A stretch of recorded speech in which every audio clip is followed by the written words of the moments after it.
So what do we do with high blood sugars, and what is a high blood sugar? Again, we call that hyperglycemia, fancy word for high blood sugar.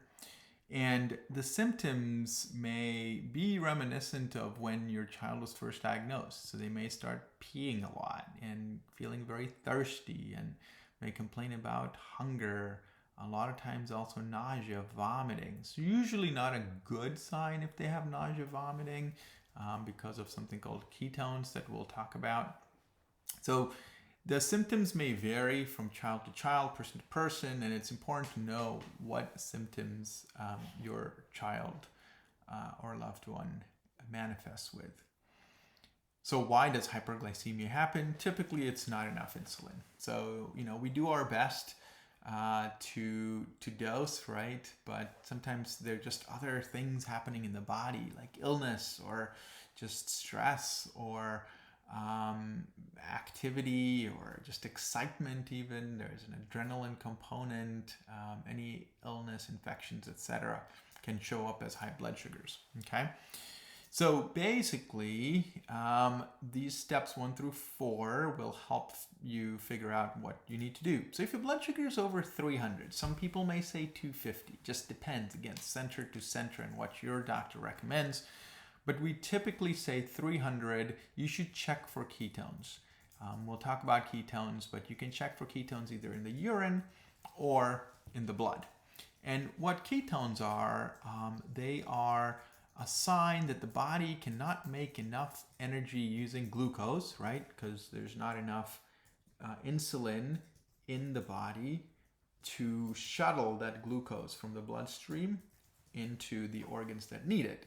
And so the body has other mechanisms when it has to make energy. It's got to stay alive. So it breaks down fats and in the process makes these things called ketone bodies or ketones. And they are used in the energy cycle to make energy, ATP. And so that's not the body's best way of making energy. And so when you have high blood sugars, you want to check for ketones to make sure you don't have ketones. Make sure your child does not have ketones, because ketones are what eventually lead to the state we don't want ever, right? Diabetes, ketoacidosis, or diabetic ketoacidosis, DKA. And so over time they can build up, make the body really acidic.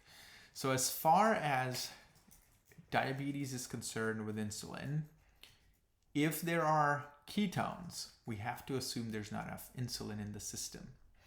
And it depends on how much or how many ketones, and we'll talk about that. But typically we say if the urine ketones are what we call moderate to large. So not trace or small, we're forgiving. But if they're moderate or large with high blood sugars, then we worry. So how do we treat this? You want to drink water to help flush those ketones out, but it's not going to stop the body from making ketones. And the way to stop the body from making ketones is with insulin. So you got to give insulin. So you give a correction, and then you recheck these ketones and blood sugars in 2 hours. And if blood sugar is still high over 300, we may want to correct again. And you keep repeating the process until the ketones are cleared and blood sugars are improving. So we'll again discuss this. At nighttime, if a child is sleeping, we typically, at this stage, for the purposes of this initial round of education, we would recommend not giving a full correction. In other words, do not give the full amount of correction that your formula will calculate out.